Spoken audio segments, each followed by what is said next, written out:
오늘은 성령 강림절 후 세 번째 주일입니다. 이 교회력의 시간이요, 대림절, 성탄절, 주연절, 사순절, 그리고 부활절과 성령 강림절을 지나서 이제 영어로 오디너리 타임이라고 부르는 비절기 기간으로 들어서게 됐습니다. 이 기간 동안에 우리는 예수님의 약속대로 다시 오실 재림의 때를 기다리면서 성령의 인도하심을 따라 살아가는 삶에 대해서 묵상하게 됩니다. 그 중에서도 오늘 주어진 이 성서 일과의 본문들은 우리를 제자도에 대한 묵상으로 이끌어 갑니다. 그래서 오늘은 이 단순한 질문에서부터 말씀을 시작해 보겠습니다. 여러분, 제자가 뭡니까? 사전적으로는요, 스승으로부터 가르침을 받거나 받은 사람입니다. 제자를 정의하기 위해서는 스승이 존재해야 하고요, 제자가 된다는 것은 그 스승을 닮은 사람이 되어서 스승의 삶을 잇는다는 것을 의미합니다. 그래서 스승의 삶을 어떻게 이해하고 있느냐에 따라 제자로 사는 삶에 대한 이해는 천차만별로 달라질 수 있습니다. 이 이해 방식에 따라 제자로 뛰어들고 싶은 사람도 있을 것이고, 또 누군가는 제자 되고 싶지 않아서 도망치는 사람도 있을 겁니다. 스승을 누구냐로 이해하는 방식에 따라서 말입니다. 자, 그럼 여러분이 생각하는 예수님의 제자들은 어떤 사람들입니까? 제일 먼저 12제자들이 떠오르죠. 생각해보면 좀 별로입니다. 가난할 것 같고요, 순교할 것 같습니다. 한마디로 닮고 싶지 않은 삶과 비참한 결론이 떠오른다는 겁니다. 그래서 그런지 많은 이들이 자신을 그리스도인이라고 자칭하기는 해도 예수님의 제자라고는 말을 잘 안 합니다. 그렇죠? 그런데 여러분, 참 이것이 아이러니한 것이요, 성경에 제자라는 말은 269번 나옵니다. 자, 그러면 그리스도인이라는 말은 몇 번이나 나올까요? 한번 대답해 보시겠습니까? 몇 번 정도 될 것 같으세요? 정답을 말해야 될 것 같은 이 압박감. 사도행전에 2번, 베드로전서에 1번, 성경 전체를 통틀어서 딱 3번 나옵니다. 그러니까 성도들의 정체성을 지칭하는 정확한 단어는요, 그리스도인이 아니고 제자입니다. 그래서 교회가 시작되던 시점에는 본래 예수를 믿는다는 건 제자가 된다는 것을 의미했습니다. 선택적인 일이 아니고 당연히 제자가 되는 것이었습니다. 마태복음 28장 19절에 예수님께서 승천하시면서 남겨주신 마지막 말씀에 보면 뭐라고 되어 있습니까? 그러므로 너희는 가서 모든 민족을 제자로 삼아 아버지와 아들과 성령의 이름으로 세례를 베풀고 모든 사람을 제자로 삼으라, 이렇게 부탁하셨습니다. 그러니까 세례받고 예수 믿으면 우리는 다 제자인 겁니다. 자, 한 번 더 인사해 볼까요? 저도 예수님 제자입니다. 인사해 보겠습니다.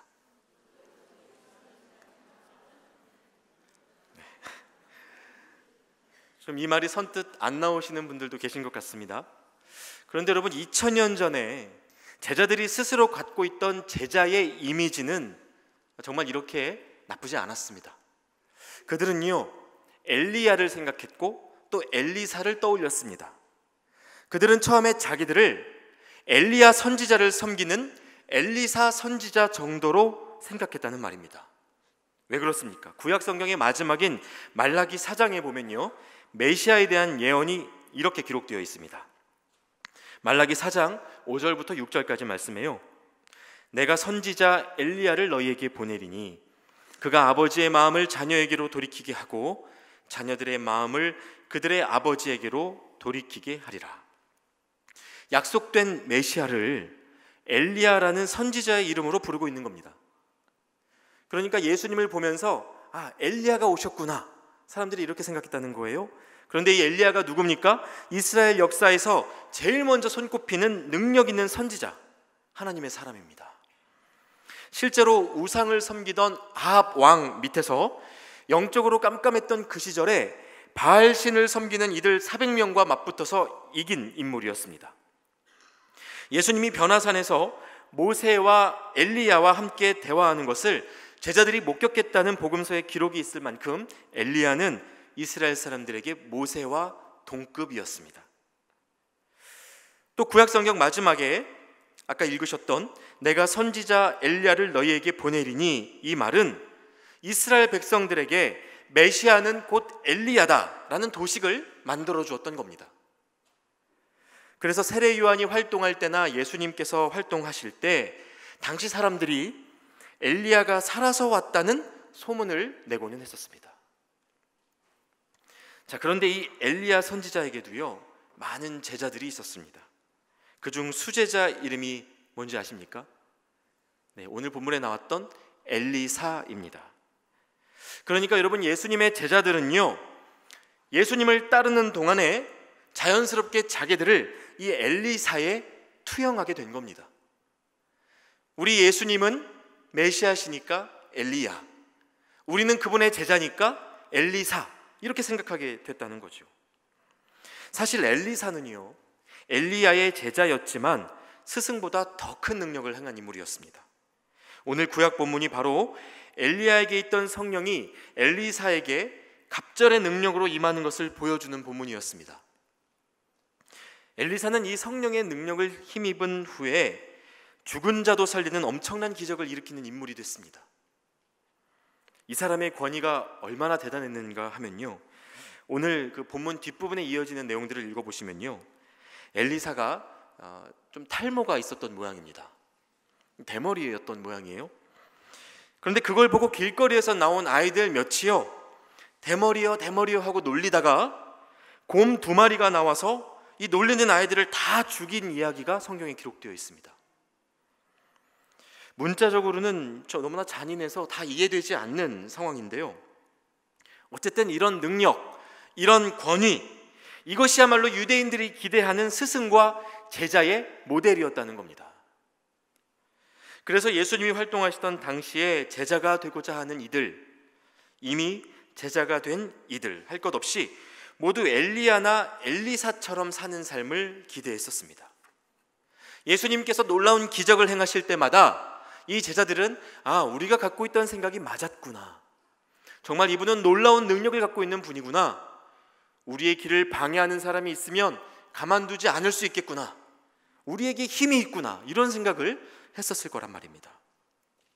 바로 그러한 생각이 반영된 것이 오늘 복음서 본문에서 사마리아인들을 대하는 제자들의 태도에서 여실히 드러납니다. 말씀을 세번역으로 제가 한번 읽어드리겠습니다. 52절부터인데요, 심부름꾼을 앞서 보내셨다. 그들이 길을 떠나서 예수를 모실 준비를 하려고 사마리아 사람의 한 마을에 들어갔다. 그러나 그 마을 사람들은 예수가 예루살렘으로 가시는 도중이므로 예수를 맞아들이지 않았다. 그래서 제자인 야고보와 요한이 이것을 보고 말하였다. 주님, 하늘에서 불이 내려와 그들을 태워버리라고 우리가 명령하면 어떻겠습니까? 예루살렘으로 가는 자신들의 행렬을 허락하지 않은 사마리아인들에게 불을 내려서 태워버리자입니다. 우리의 권위를 인정하지 않은 자들 가만두지 말자는 겁니다. 여러분, 이 말을 한 제자들 야고보와 요한이 누굽니까? 마가복음 10장 35절에 보면요, 예수님께 말하기를 당신의 나라가 임하실 때 우리를 예수님의 우편과 좌편에 앉게 해달라고 부탁했던 형제들입니다. 별명이 있었는데요, 우레의 아들, 천둥의 아들이란 뜻입니다. 지금으로 말하면 토르라는 정도의 별명을 갖고 있었습니다. 워낙 성격이 불같다 보니 이런 별명을 붙여줬었고요, 그래서 이 야고보와 요한이 불 내려서 이 민족 멸망시켜버리자라는 말을 서슴없이 하고 있는 겁니다. 여러분, 그러나 이들은 지금 자기 스승이 어디로 가고 있는지 몰랐습니다. 물론 예루살렘으로 가시는 그 물리적 걸음의 향방은 알고 있었죠. 제자들은 예루살렘에 들어가면서 예수님이 개선장군 입성하듯이 체제 전복을 위한 신호탄을 쏘아 올렸다고 믿었습니다. 그러나 그들은 제자로 사는 삶의 능력에 대해 크게 오해하고 있었습니다. 예수님이 예루살렘에 가시는 이유, 예루살렘에서 예수님이 생각하시는 종착지는 다른 사람을 끌어내리기 위해, 그리고 자기가 올라가기 위해 가는 그런 왕좌가 아니라 자기가 달려 죽을 십자가 위였습니다.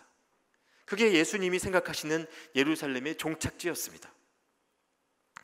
그러니까 다른 사람 살리겠다고 죽으러 가시는 분한테 저 방해꾼들 다 없애버리자고 제자들이 말하고 있었던 겁니다. 예루살렘으로 같이 가기는 하는데 제자들과 스승의 마음이 갈라져 있었던 거죠. 여러분, 우리도 한번 생각해 봅시다. 예수님이 공생의 3년 동안 누구를 곁에 두셨습니까? 예수님은 사람들 세금 걷어서 배불리던 세리, 창녀, 병든 자, 율법이 죄인으로 여기던 모든 부류, 심지어 직접적으로 사마리아 여인과도 1대1로 만나서 어울리신 분이었습니다. 이 사실을 제자들이 몰랐을 리 없습니다. 그런데 아마 알아도 납득하지는 못했던 것 같습니다. 어쩌면 예수님이 사역하면서 하셨던 실수쯤으로 여겼을지도 모르겠습니다. 여러분, 그러나 그 모습이 예수님이 사신 공생애의 핵심이었고 인간의 몸으로 이 땅에 오신 이유였습니다. 여러분도 이 시간 꼭 한번 다시 새기시길 바랍니다. 예수님은 죄인 때문에 오셨습니다. 마음의 경계 밖에 있는 사람들, 우리가 아니었던 사람들을 우리 안으로 부르셔서 동일한 하나님의 은혜와 구원을 경험하게 하시려고 이 땅에 교회를 두셨습니다. 제자들이 가지고 있었던 이 자기 우월적인 신앙, 종교적 교만으로 세상을 정복하려는 이러한 태도로는 예수님을 따라가지 못할 뿐더러 이 마음이 실제로 인류 역사 속에 얼마나 심각한 오점을 남겼는지 모릅니다. 예를 들어 볼까요? 11세기부터 13세기까지 성지 예루살렘을 탈환하기 위해서 기독교인들이 시작했던 십자군 전쟁. 우리는 하나님을 믿는 사람이고 그들은 이슬람 교도로서 우상을 섬기는 자들이라는 명목으로 약탈과 학살을 일삼아서 피가 강같이 흐르게 되었던 흑역사입니다. 여러분 아시는지 모르겠는데요, 심지어 5차 십자군은요 프랑스의 한 소년이 시작한 전쟁이었습니다. 이때 그 한 소년의 마음에 그 뜻에 동조한 3만여 명의 소년들이 같이 배를 타고 떠났다가 몇천 명은 폭풍우 때문에 바다 위에서 죽고요, 나머지 소년들은 배 주인의 욕심 때문에 전부 다 노예로 팔려버렸습니다. 하나님의 마음과는 전혀 상관이 없는 역사를 기독교인들이 쓰고 있었던 겁니다. 또 이 일에 대한 반성이 이루어지기도 전인 14세기에는 어떻습니까? 유럽에 마녀 사냥 붐이 불어서요 18세기까지 약 400년 동안 50만 명에 달하는 사람들이 마녀라는 죄목으로 처형됐습니다. 그런데 여러분, 이 마녀를 판단하는 기준이 뭐였는지 아십니까? 당시에 도미니코 수도의 성직자들이 쓴 이 마녀의 망치라는 지침서가 하나 있었는데요, 거기에 보면 이런 식의 내용이 담겨 있습니다. 교회에 가기 싫어하는 여자는 마녀다. 이것만이 아닙니다. 너무 열심히 다니는 사람도 마녀일 수 있다. 우리 중 마녀 아닌 사람이 있는 겁니까? 실제로 마녀 사냥의 주 대상은요, 남편을 잃고 사회적 권리를 잃었던 과부들이었습니다. 역사 속에서 교회가 권위를 위협받을 때, 성직자들의 신적 권위가 만만해 보인다 싶을 때 약자들을 대상으로 일어났던 이른바 종교적 광기의 희생양 찾기가 바로 마녀 사냥이었다는 겁니다. 여러분, 이 잔인한 역사가요 무슨 어마어마한 죄악에서부터 출발한 게 아닙니다. 나는 꽤 괜찮은 사람이고 저 사람은 죄인이라는 그 교만, 그리고 죄인이라고 규정되는 사람들에 대한 교회의 정죄와 배제가 그 시작이었습니다. 자신들이야말로 진짜 신앙인이요 그리스도의 제자라고 자신만만해하던 이들의 마음에서부터 출발한 일이었다는 말입니다. 그래서였을까요? 오늘 복음서 말씀에 보면요, 처음에는, 그러니까 공생애를 시작하던 시점인 3년 전에는 꽤 쉬워 보였던 제자 취업에 예수님께서 기준을 높이셨습니다. 물고기가 많이 잡히는 기적을 보여주면서 불렀더니 그거에 혹해서 제자들이 바로 따라 나서기는 했는데 3년이 지나도 제자들이 엉뚱한 생각을 하고 있으니 이래서는 안 되겠다 싶으셨던 모양입니다. 그래서 예수님께서 이번에는 제자로 살아가는 삶의 실체를 조금 드러내 보여주시면서 제자들을 부르기 시작하셨습니다. 자, 그랬더니 결과가 어땠습니까? 여러분, 이 말씀의 장면을 면접 자리라고 생각하고 한번 들어보십시오. 먼저 한 사람이 다가왔습니다. 그가 예수님께 제자 되기를 자처하면서 57절에 이렇게 이야기합니다. 나는 선생님이 가시는 곳이면 어디든지 따라가겠습니다. 이렇게 이야기하는 겁니다. 자, 그러자 예수님의 대답이 이렇습니다. 여우도 굴이 있고 하늘을 나는 새도 보금자리가 있으나 인자는 머리 둘 곳이 없다. 자, 조금 전에 그 사람, 이 대답이 있은 후에 아무 말이 없습니다. 조용히 퇴장해 버렸습니다. 여러분, 카일 아이들먼 목사가 쓴 책인 이 팬인가 제자인가 라는 책을 보면요, 이런 사람은 팬으로 머물 뿐 제자가 될 생각은 없는 부류라고 합니다. 예수님을 따르는 삶에 대해 아무런 대가를 생각하지 않는 맹목적인 신앙생활을 하고 있는 사람이란 말입니다. 신앙생활을 하면서 교회를 오가기는 하는데 예수님을 믿는 그 제자로 살아가는 삶에 대한 진지한 관심과 실천은 없는 겁니다. 그러다 보니 예수님을 믿는 삶이 고달프다 싶으면 이럴 줄 몰랐다 하면서 언제든지 떠날 수 있게 되는 거죠. 자, 이어서 첫 번째 사람을 이렇게 돌려보내신 예수님이 좀 거절감을 느끼셨는지 이번에는 직접 누군가를 좀 부르십니다. 59절 앞부분 말씀입니다. 또 예수께서 다른 사람에게 나를 따라오너라 라고 말씀하셨다. 자, 그럼 이 사람은 반응이 어땠을까요? 어쩌면 첫 번째 사람에게 예수님이 하신 말씀을 듣고 있었나 봅니다. 3년 전 베드로나 안드레는 그물을 버려두고 그 즉시 예수님을 따라 나섰지만 그건 역시 기적을 보여주셨을 때의 일이고요. 지금은 이 사람들도 다 아는 것 같습니다. 그래서 이렇게 핑계를 댑니다. 그러나 그 사람이 말하였다. 주님, 내가 먼저 가서 아버지의 장례를 치르도록 허락하여 주십시오. 조금 전까지 예수님 옆에 있던 사람이 갑자기 부모 장례를 치르겠다고 가버린 겁니다. 여러분, 이 대답은 제가 생각할 때 두 가지 방식으로 이해할 수 있습니다. 먼저는요, 학창시절 조퇴하고 싶을 때마다 돌아가신 할아버지 할머니를 또 돌아가시게 하는 친구들이 있죠. 듣기 싫은 수업을 앞두면 갑자기 건강하던 머리와 배가 다 아파지는 친구들이 있었습니다. 저도 그랬던 적이 있습니다. 그런 식의 핑계를 대고 가버린 거라고 이해할 수도 있겠습니다. 또 한 가지 이해는요, 지금은 부모님이 건강하시지만 나중에 아버지께서 돌아가실 때까지는 못 따라간다는 말일 수도 있습니다. 이 경우 아버지가 돌아가신 후에 받게 되는 유산을 챙겨서 그때 따라가겠다는 말일 수도 있는 거죠. 어쨌든 결론은 지금은 안 된다는 말입니다. 자, 그리고 마지막으로 한 사람이 더 등장합니다. 이어서 나오는 세 번째 사람은 예수님이 뭐라고 말씀하신 흔적이 없습니다. 옆에 있다가 예수님이랑 눈이 마주쳤는지는 몰라도 혼자 대답을 합니다. 61절 말씀을 보겠습니다. 다른 사람이 말하였다. 주님, 제가 주님을 따라가겠습니다. 그러나 먼저 집안 식구들에게 작별 인사를 하게 해주십시오.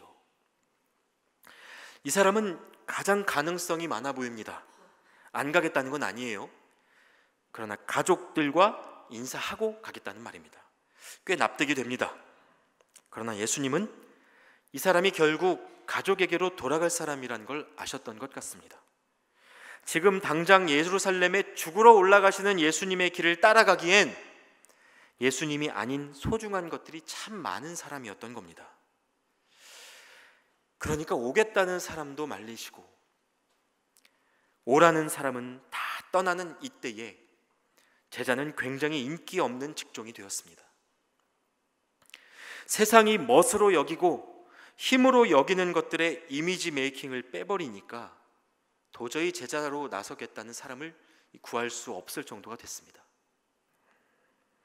여러분, 이건 2000년이 지난 오늘날까지도 바뀌지 않은 우리의 현실입니다. 제자라고 자처하는 이들은 엘리사가 된 것처럼 종교적인 교만으로 세상을 정복하려는 태도를 갖습니다. 내가 예수 믿어 보니까 이건 아니더라. 내가 예수 믿어 보니까 저렇게 사는 삶은 진짜 아닌데 하면서 자신보다는 다른 사람의 삶을 판단하기에 급급합니다. 제자를 기피하는 사람들은 어떻습니까? 예수님을 따를 수 없는 이유들이 참 많이도 떠오릅니다. 때로 어정쩡한 입장으로 따라 나서는 이들이 있기는 하지만 이들은 쟁기를 잡고 뒤를 돌아보는 것처럼 다른 소중한 것들을 붙잡고 미지근한 신앙생활을 이어갑니다. 결국 이 세 가지는 모두 공통적으로 그 인생의 주인 자리에 예수님이 계시지 않은 상태를 보여주는 대표적인 케이스들입니다. 예수님의 마음보다 내 마음에 집중되어 있는 우리의 연약함을 고스란히 보여주는 말씀이에요. 여러분, 그래서 더 진지하게 고민해 볼 수밖에 없습니다. 이 시대에 우리에게 도대체 예수님의 제자가 된다는 건 뭘까요? 넘치지도 않고 모자라지도 않은 진짜 제자로 살아갈 수는 없는 걸까요? 여러분, 이건 오늘 우리만의 질문이 아니었습니다. 누구보다 열정적으로 자신의 삶을 하나님 앞에 바쳤던 사도 바울도요, 이 고민이 참 깊었던 사람입니다. 당시에 함께 동역하던 제자들과 달리 바울은 예수님을 실제로 만난 적이 없었습니다. 모르셨던 분이 계실지도 모르겠습니다만, 바울은 예수님과 제자들이 함께 했던 3년의 공생에도 경험하지 못했습니다. 그는 환상 속에서만 예수님을 만났고요, 그래서 어느 날 갑자기 사도가 된 인물이었습니다. 실제 역사를 살펴보면요, 그래서 바울에게는 늘 의심의 꼬리표가 붙어 있었습니다. 수년간 예수 믿는 사람들을 잡아 죽이는 데에 앞장섰던 이 사람, 이거 믿어도 되겠어? 하면서 12 제자와 다른 바울의 정통성을 사람들이 수시로 의심했습니다. 바울을 예수님의 제자로 볼 수 있느냐에 대한 논쟁이 끊이지 않았다는 말입니다. 이런 상황 속에서 바울이 얼마나 고민이 많았겠습니까? 진짜 제자가 무엇인가? 제자도의 본질이 무엇인가? 내가 예수님의 제자로 예수님을 따르며 살아가고 있다는 그 증거는 무엇일까? 바울은 생각했을 겁니다. 물론 그가 아는 제자란 몇몇 제자들이 기대했던 것처럼 지배적이고 정복적인 능력을 가진 이들도 아니었고요, 아무 대가 없이 세상 사람들과 똑같이 유유자적하며 살아가는 부류도 아니었습니다. 적어도 제자의 삶은 타이틀이나 어떤 직분, 신앙의 연수만 가지고 설명될 일이 아니라는 겁니다. 무언가 삶의 증거가 필요했습니다. 그게 뭘까요? 바로 이에 대한 한 가지 힌트가 오늘 성서일과의 서신서 본문인 갈라디아서 안에 담겨져 있습니다. 갈라디아서 5장 13절부터 14절까지의 말씀을 같이 한번 읽어보겠습니다. 형제들아, 너희가 자유를 위하여 부르심을 입었으나 그러나 그 자유로 육체의 기회를 삼지 말고 오직 사랑으로 서로 종노릇하라. 온 율법은 내 이웃 사랑하기를 내 자신같이 하라 하신 한 말씀에서 이루어졌나니. 자, 뭐라고 말합니까? 주께서 우리에게 자유를 주셨으나 그것으로 육체의 기회, 즉 내 본성이 주장하는 것을 이루지 말고 서로 사랑으로 종노릇하라고 하십니다. 모든 율법이 네 이웃을 네 자신처럼 사랑하라라는 한 말씀 안에 압축되어 있다고 되어 있습니다. 이것이 예루살렘의 십자가로 죽으러 올라가신 예수님의 마음과 그 삶의 핵심이라는 겁니다. 사실 여러분, 우리가 지식으로는 다 알죠. 제자란 예수님처럼 사는 사람, 예수님이 인생의 중심이 된 사람, 내 생각을 관철시키기 위해 예수님을 이용하는 것이 아니라 예수님의 생각과 뜻을 이루기 위해 내 생각과 계획을 내어드리는 사람이 제자라는 걸 관념적으로는 우리가 다 압니다. 그러나 문제가 뭡니까? 첫 번째, 머리로는 알지만 예수님의 뜻을 물어가면서 살지를 못한다는 겁니다. 두 번째는 또 아주 자연스럽게 자신의 성경 해석이 예수님의 뜻이라고 여긴다는 겁니다. 여러분, 이건 목사인 저부터 가장 조심해야 할 부분인데요, 교회 좀 다녔다 하는 사람들 대부분이 자기 생각에 다 나름의 성경적 근거가 있습니다. 그러니까 스스로를 더 옳게 여길 수 있게 되는 거예요. 문제는 모두가 다 자기 생각이 예수님 뜻이라고 주장하니까 이 뜻이 모일 길이 없다는 겁니다. 그래서 여러분, 하나님께 맡겨드린다는 말의 의미를 잘 생각하셔야 합니다. 이 말은 내가 생각하는 하나님의 뜻을 주장하고 그것으로 다른 사람을 설득해서 끌고 와야 한다는 말이 아닙니다. 하나님께 맡겨드린다는 것은 하나님이 기뻐하시는 뜻을 이루기 위해 내 생각, 내 계획, 내 주장을 내려놓을 수 있는 태도를 말하는 겁니다. 이것이 하나님께 맡겨드린다는 말의 의미예요. 물론 경험해 보신 분들은 아실 텐데요, 하나님께 맡기려고 내 생각을 내려놓으면요, 어떻게 됩니까? 그 사이 다른 사람의 생각이 치고 들어옵니다. 그리고 10중 8구는 그것이 내 생각과 다릅니다. 그래서 대부분 그건 아니다 싶습니다. 내가 내 생각 내려놓으려고 했더니 엉뚱한 내 생각이 들어오는구나. 이거 나도 가만히 있으면 안 되겠다. 그래서 다시 내 목소리 내기를 시작한다는 거예요. 아무리 내 생각을 내려놓더라도 그 사람이 주장하는 그건 따라가면 큰일 날 것 같다고 느끼는 거죠. 여러분, 그러나 그게 바로 자기 생각을 내려놓지 못한 상태입니다. 하나님께 맡겨드린다는 건, 예수님이 인생의 중심이 된다는 건 불안해 보이는 그 상황마저도 하나님 손에 맡기는 것까지를 포함하는 말입니다. 사실 말씀처럼 사랑을 지키기 위해서 종노릇하려고 하면요, 그런 우리를 보고 잘됐다, 그럼 내가 주인 노릇할게 하는 사람들이 있습니다. 내가 이래도 네가 종노릇하는지 보자 시험하는 사람들도 만날 수 있습니다. 그런 사람을 만나면 마음 상하고 또 짜증도 나고, 그래서 하나님, 내가 왜 이런 꼴을 당해야 해요 하면서 다시 내 목소리를 내고 싶어지는 게 사람의 생각입니다. 그러나 이어지는 15절과 16절 말씀을 보십시오. 만일 서로 물고 먹으면 피차 멸망할까 조심하라. 내가 이르노니 너희는 성령을 따라 행하라. 그리하면 육체의 욕심을 이루지 아니하리라. 여기에서 육체의 욕심이 무엇인지는 뒤에 말씀 속에 조금 더 구체적으로 나열되어 있는데요, 한마디로 말하면 사랑하지 못하게 하는 자기 중심성입니다. 이런 마음으로는 서로 물고 뜯다가 같이 멸망할 수 있으니 조심하라는 말씀입니다. 그럼 반면에 우리가 성령을 따라 행하면 어떻게 됩니까? 자기 중심성과 싸워가면서 그럼에도 불구하고 종노릇하는 삶, 그럼에도 불구하고 사랑하려고 애쓰는 삶을 추구하면 22절과 23절에 기록되어 있는 그 유명한 성령의 열매들, 이 열매들이 어떤 겁니까? 오직 성령의 열매는 사랑과 희락과 화평과 오래 참음과 자비와 양선과 충성과 온유와 절제니 이 같은 것을 금지할 법이 없느니라.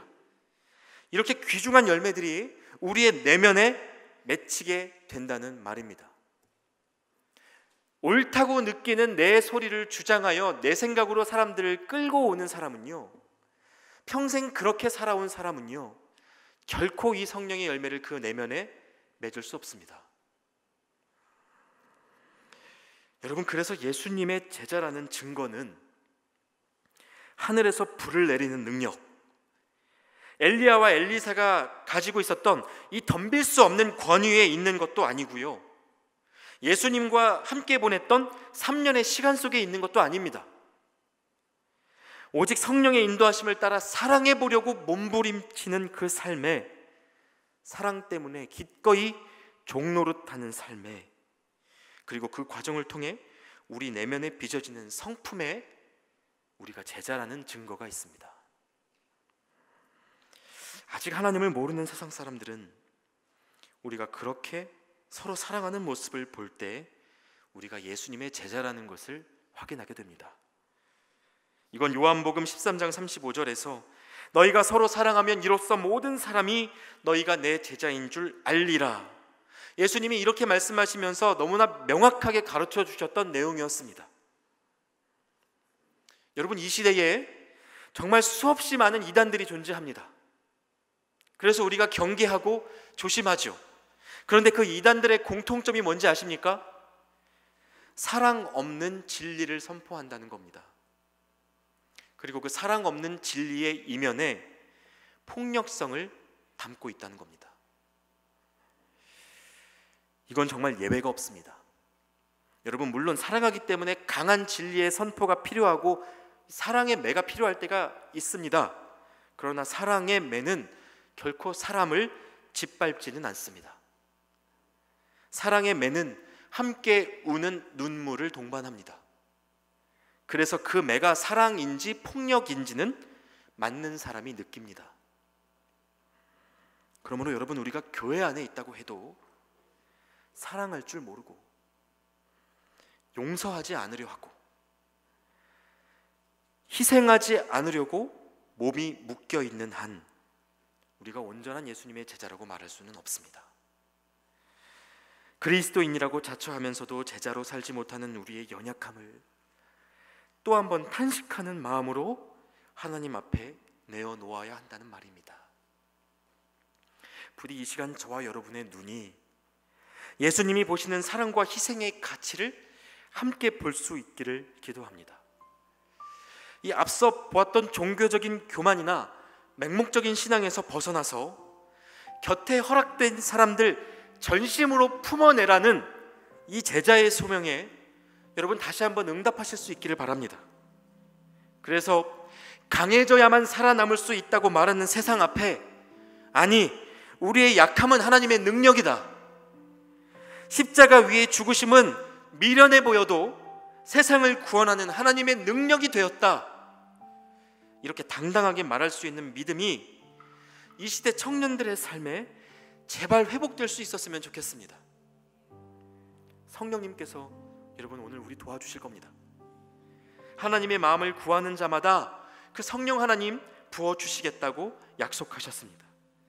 여러분, 이 약속을 믿고 진짜 제자로 살아가는 인생, 예수님 닮은 인생, 그래서 사랑하다 죽어가는 인생, 그런 인생이 우리 안에 새롭게 시작되기를 주님의 이름으로 축원합니다. 이 시간 함께 찬양하고 기도하는 시간을 갖겠습니다. 주님이 말씀하시는 길로 기꺼이 따라 나설 수 있고 또 주님 뜻이 아닌 길에서 담대히 멈춰설 수 있는 그 지혜와 믿음을 구하는 마음으로 이 주님 말씀하시면 이란 찬양 함께 하나님 앞에 올려드리겠습니다.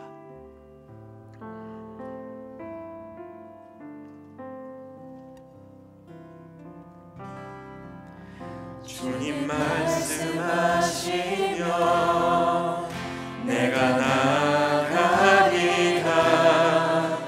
주님 뜻이 아니면 내가 멈춰서리라.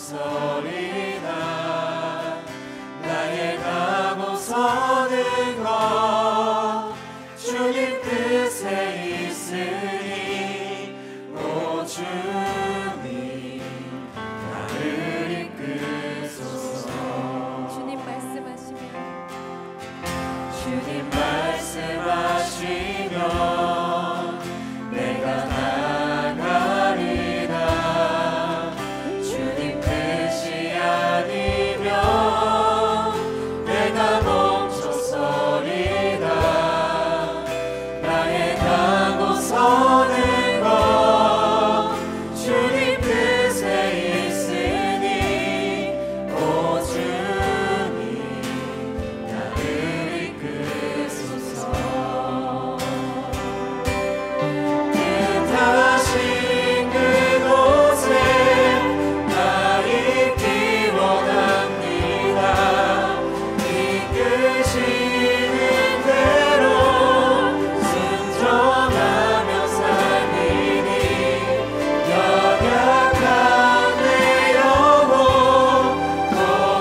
육신에만 묶여있던 마음에서 벗어나 사랑하기 위하여 자신을 내어주셨던 예수님의 마음을 우리가 담도록, 우리가 진짜 제자로 세워질 수 있도록 하나님의 도우심을 구하며 함께 기도하며 나아가도록 하겠습니다. 하나님 감사합니다. 우리에게 이렇게 말씀하여 주시고 제자로 살아가는 삶의 본질이 무엇인지 깨닫게 하여 주시니 감사합니다. 하나님, 우리는 예수를 믿는 삶의 연륜을 통하여 하나님 복음을 안다 하는 그 지식을 통하여 하나님 무엇이 하나님을 따라가는 삶인지 하나님 그 지식으로 나의 제자됨을 증명하려 하였습니다. 하나님, 그러나 참으로 예수님의 제자가 되었다는 그 증거는 온전히 우리를 내어주는 사랑의 삶과 그 이슬과 불신 속에 있는 것을 말씀을 듣게 되게 하셨사오니 하나님, 우리가 온전히 우리를 내어주며 하나님 우리의 것을 포기하며 하나님 사랑할 수 없는 주님을 사랑하는 삶을 선택하며 살아가는 삶을 통하여 하나님 우리가 예수님의 제자로 지켜보는 삶을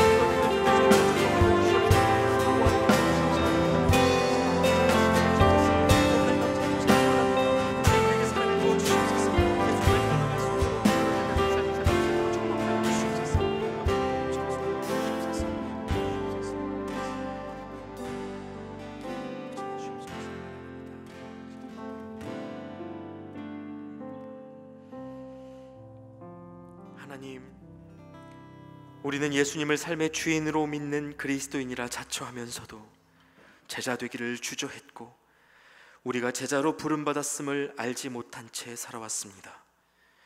그런 우리에게 오늘 말씀해 주시고 사랑하며 살아가는 제자의 삶으로 다시 불러주셔서 감사합니다.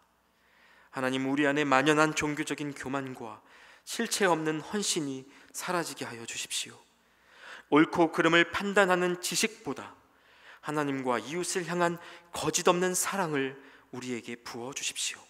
그 사랑을 힘입어 하나님의 살아계심을 드러내는 제자로 살아가도록 도와주십시오. 죄인된 우리를 위하여 모든 것을 내어주신 예수님의 이름으로 기도합니다.